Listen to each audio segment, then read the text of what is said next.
فرمایا وَإِذَا سَأَلَكَ عِبَادِي عَنِّي فَإِنِّي قَرِيبٌ، محبوب جب میرے بندے آپ کی بارگاہ میں آ کے میرے بارے میں پوچھے نا تو ان سے کہہ دینا میں ان کے قریب ہی ہوں، قریب ہی ہوں۔ دلیل کیا ہے؟ یہ جب بھی مجھ سے دعا مانگیں گے میں ان کی دعاؤں کو قبول فرماؤں گا، میں ان کے قریب ہوں، میں ان کے قریب ہوں۔ یہ جب بھی دعا مانگیں گے نا میں قبول کروں گا، میں ان کے قریب ہوں۔ اللہ تبارک و تعالیٰ کے بندے اللہ سے محبت کرتے، رب کی بارگاہ میں جھکتے، اس کو اپنے دکھ سناتے، اس کے پیارے محبوب صلی اللہ تعالیٰ علیہ وسلم کا وسیلہ لے کے اس کے حضور حاضر ہو جاتے، پیشانیاں سجدوں سے روشن ہوتی۔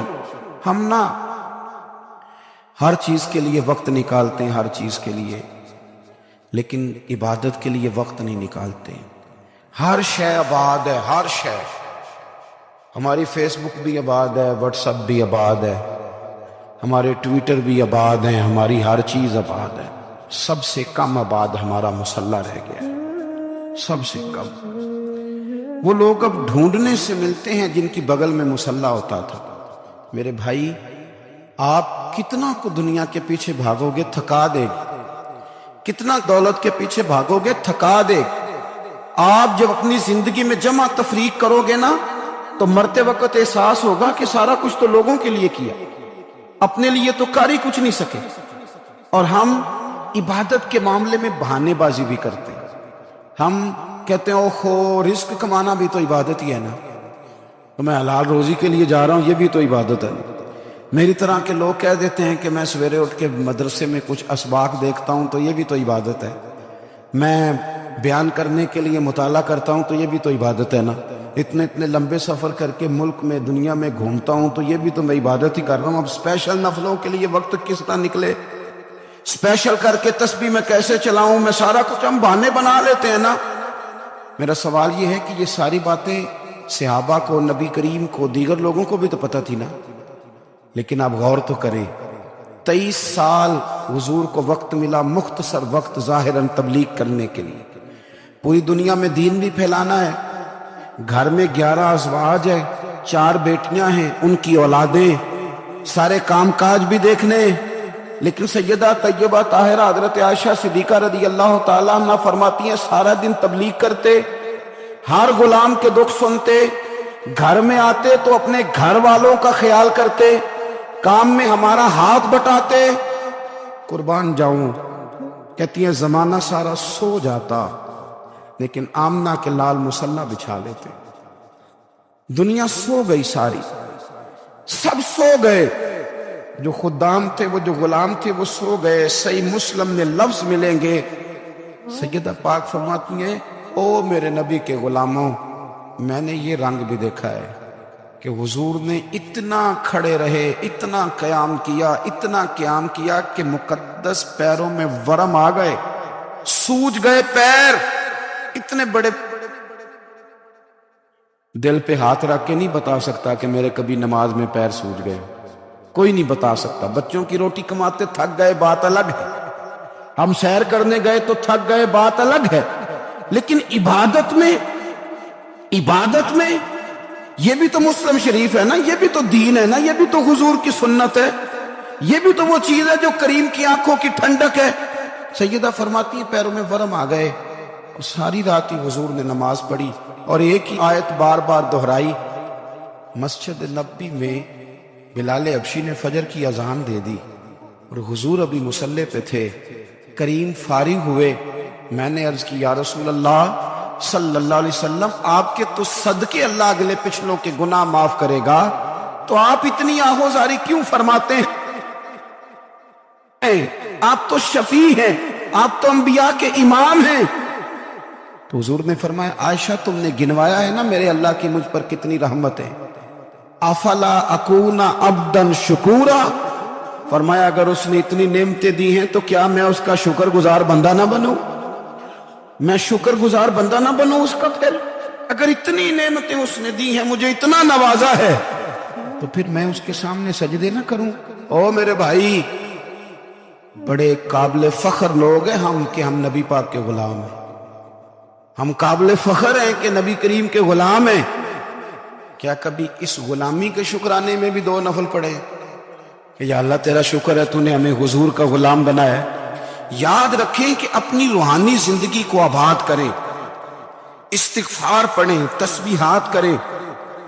حضرت عبداللہ ابن عمر رضی اللہ تعالیٰ عنہ حضرت عمر کے صاحبزادے، مکہ مکرمہ میں ان کی قبر ہے۔ میں نے جب انہیں پڑھا تو مجھے ان سے بڑا پیار ہو گیا، لیکن آپ کو پتہ ہے وہاں جا کے کسی شخص کا مزار تلاش کرنا یا پوچھنا ایک مشکل کام ہوتا ہے۔ ایک دفعہ میں مکہ شریف میں حاضر تھا تو ایک گاڑی والا ڈرائیور مجھے کہنے لگا کہ مولانا میں آپ کو جانتا ہوں، مجھے آپ سے محبت ہے، ایک بات بتاؤں آپ کو۔ میں نے کہا بتاؤ۔ کہنے لگے حضرت عبداللہ ابن عمر کی قبر دیکھنی ہے۔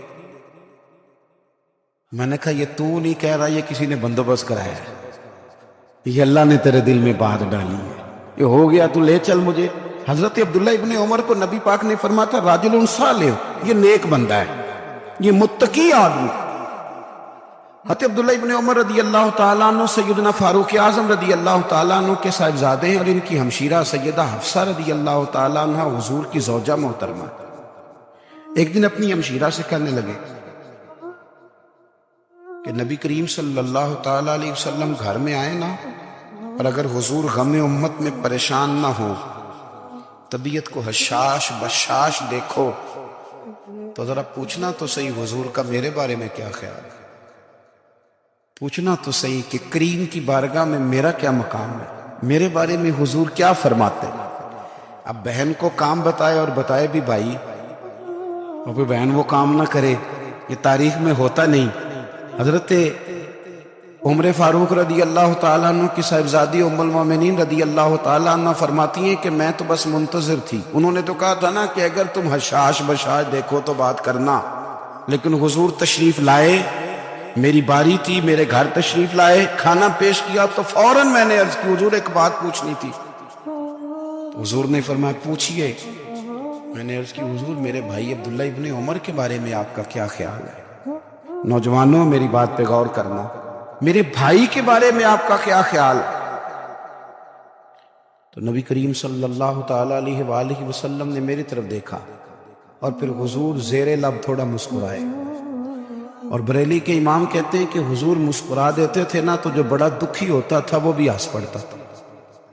اب سوال پیدا ہوتا تھا کہ پھر تو اس مسکراہٹ کے لیے انتظار کرنا پڑتا ہوگا کئی مہینے کہ حضور مسکرائیں تو رونے والے ہنسیں، تو اعلیٰ حضرت فرماتے نہیں، انتظار نہیں کرنا پڑتا، یہ مسکراتے رہنا تو حضور کی عادت ہے۔ جس کی تسکین سے روتے ہوئے ہنس پڑے، اس تبسم کی عادت پہ لاکھوں سلام۔ یعنی یہ تو عادت ہے حضور کی مسکراتے رہنا، اس کے لیے انتظار نہیں کرنا پڑتا۔ بھائیو آپ خیال رکھیں گے، غور کریں گے، حضرت عبداللہ ابن عمر رضی اللہ تعالیٰ عنہ کے بارے میں پوچھا تو سیدہ فرماتی ہیں کہ نبی کریم صلی اللہ تعالیٰ علیہ وسلم نہ زیر لب مسکرائے اور فرمایا حفصہ تیرا بھائی ہے تو اچھا، لیکن میں نے سنا ہے کہ عشاء کی نماز پڑھتا ہے تو فجر تک سویا ہی رہتا ہے۔ او نوجوانوں، 10 بجے تک سونے کی بات نہیں ہوئی، 9 بجے تک سونے کی بات نہیں ہوئی، 11 بجے اٹھنے کی بات نہیں۔ حضور فرمانے لگے میں نے سنا ہے کہ عشاء کی نماز پڑھ کے سو جاتا ہے اور فجر تک سویا ہی رہتا ہے، اسے چاہیے کہ تہجد کے وقت اٹھا کرے، اللہ کی بارگاہ میں حاضر ہوا کرے، آہوزاری کرے، سجدے کرے، عبادت کرے، اٹھتا ہے اور فجر میں جا کے اٹھتا ہے۔ حضرت جناب حفصہ رضی اللہ تعالیٰ عنہ کہتی ہے میں نے جناب عبداللہ ابن عمر کو پیغام دیا اور میں نے کہا میرے جوان بھائی سون۔ نبی پاک نے فرمایا ہے تو اچھا پر تہجد میں نہیں اٹھتا، نفل نہیں پڑھتا۔ او میری ملت کے جوانوں، مزہ نہیں آ جاتا جب ساری دنیا سوئی ہو، ساری دنیا، اور بستر بھی گرم ہو اور نیند بھی پورا غلبہ کر رہی ہو، اور اچانک گھنٹی بجے دماغ میں، آنکھ کھلے، گھڑی پہ نظر پڑے، 3:30 4 بجے کا پیغام گھڑی بتائے، اور کوئی چڑھتی جوانی والا اٹھ کے وضو کرے، اور جب وہ مصلی کھول کے بچھائے تو مدینے والے محبوب کہتے ہیں کہ ہر نماز پہ رب ثواب دیتا ہے، اور جو اٹھ کے تہجد کی نماز پڑھے اسے دیکھ کے تو رب مسکراتا ہے، جو اس کی شان کے لائق ہے، جو اس کی شان کے لائق، وہ مسکراتا ہے، خوش ہوتا ہے کہ میرا بندہ تہجد میں اٹھ گیا، وہ مسکراتا ہے۔ کاش ہماری صبحیں کبھی اپنے مالک کے نام ہو جائیں، کاش کے صبح۔ حضرت ابو الحسن رحمت اللہ تعالی علیہ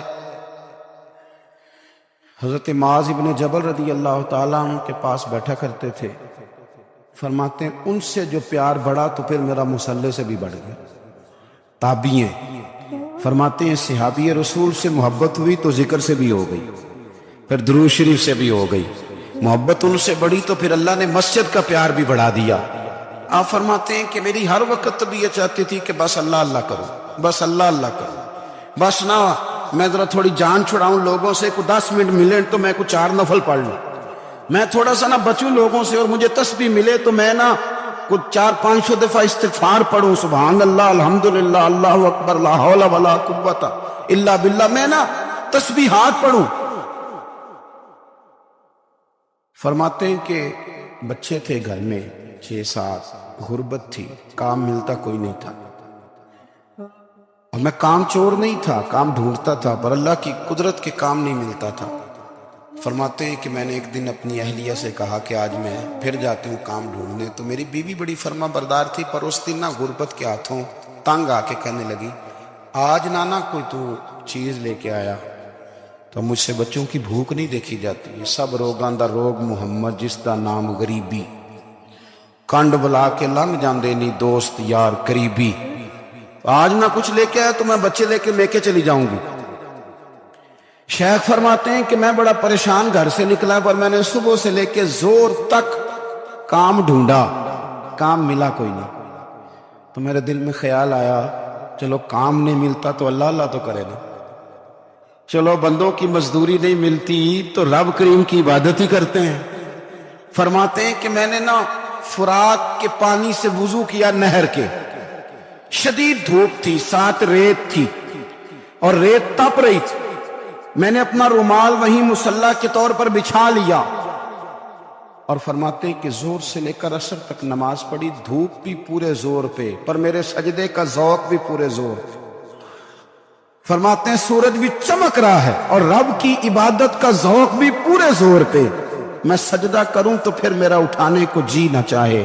میرے استاد لکھا کرتے تھے، یہ ان کا شعر ہے، وہ کہا کرتے تھے مجھے سوز دے، مجھے ساز دے، اور مجھے نیم شب کا نیاز دے، دم سجدہ خود کو میں توڑ دوں، مجھے ایسا ذوق نماز دے، اور میں تیری بہار کا پھول ہوں، میں کھلا بھی ہوں تو تیرے لیے، مجھے میری شاخ سے توڑ لے، مجھے اپنی زلف کا ناز دے۔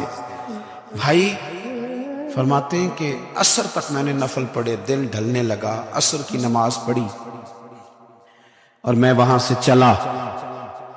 اب میں جب نکلنے لگا تو دل میں خیال آیا کہ چھوٹی چھوٹی دیواریں ہیں گھر کی، بغیر کچھ لیے جاؤں گا تو بیوی دور سے دیکھے گی تو شور کرے گی کہ پھر خالی ہاتھ آ گیا۔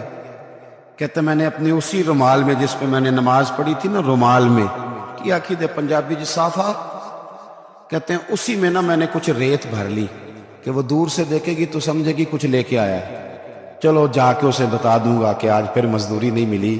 کہتے ہیں وہ ریت لے کر جب میں گھر میں گیا تو پہلے بیوی دروازے پہ کھڑی ہوتی تھی، پوچھتی تھی خالی ہاتھ آ گئے ہو؟ آج میں نے دیکھا تو ہے ہی کوئی نہیں۔ فرماتے ہیں میں اندر داخل ہوا، سلام لیے، کونے میں نے وہ رومال رکھ دیا اور میں نے آواز دی کہ بھلی مانس کہاں ہو؟ تو وہ کہنے لگی آپ منہ ہاتھ دھو لیں، میں روٹی لے کے آئی۔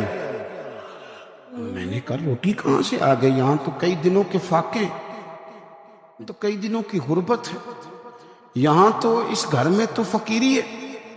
فرماتے ہیں کہ وہ روٹی لے کے آئی اور اس وقت کی جو موجودہ نعمتیں تھیں، سمجھ لیں سلاد، اچار، ہر چیز ساتھ لائی۔ میں نے کہا کہ بچے کہاں گئے؟ کہنے لگی وہ کھانا کھا کے کھیلنے گئے، آپ کھانا کھا لیں آ جاتے۔ کھانا اس نے چن دیا۔ میں نے حیرت انگیز لہجے میں ساری نعمتیں اپنے دسترخوان پہ دیکھ کر کے بیوی سے پوچھا یہ کہاں سے آیا کھانا؟ بچوں کو تو نے کہاں سے کھانا کھلایا؟ یہ سارا کچھ کیسا ہے؟ کہنے لگی پتہ نہیں آج آپ کس کریم کی مزدوری کرنے چلے گئے تھے، پتہ نہیں کس کریم کی، میرے گھر میں تو اتنی نعمتیں آئی ہیں کہ مجھ سے سنبھالی نہیں جا رہی، اتنا اناج ہے، اتنا گندم ہے، کس کریم کے دروازے آج چلے گئے تھے؟ یہ کہتے کہتے وہ اٹھی اور اٹھ کر کے کہنے لگی پہلے ہی بڑا کچھ آیا تھا، اب کیا لے آئے ہو؟ اور جا کر کے نا اس نے وہ ریت والا رومال کھولا، کہنے لگے میں تو لے کے آیا تھا ریت، تو میرے رب نے اسے بھی سونے اور ہیرے بنا دیا تھا۔ جب آپ کی توجہ اللہ کی جانب، میرے نبی پاک صلی اللہ تعالی علیہ وسلم نے فرمایا ہر چیز اپنے رب سے مانگ، ہر چیز مانگ، ہر چیز مانگ۔ یا رسول اللہ کیا کچھ؟ میرے محبوب نے فرمایا تیرے گھر میں نمک بھی ختم ہو جائے تو وہ بھی اپنے رب سے مانگا کر، تو مانگنا وہ تجھے دے گا، تو اس کی بارگاہ میں کشکول طلب دراز تو کرنا۔